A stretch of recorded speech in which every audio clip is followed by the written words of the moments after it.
lurah, camat, perangkat-perangkat kelurahan, muspika bersatu padu membangun kecamatan Bungus Teluk Abu. Hidup Bungus! Para generasi muda yang tergabung di beberapa kelurahan, iya, ada pertunjukan silat melambangkan semangat orang muda membangun kelurahannya. Musuh pantang dicari, batamu pantang mailakan.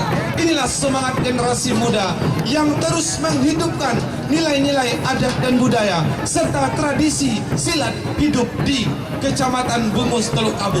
Bapak Ibu yang kami hormati, bulan ini atau tidak akan lama lagi Kota Padang akan menjadi penyelenggara Festival Silat Internasional.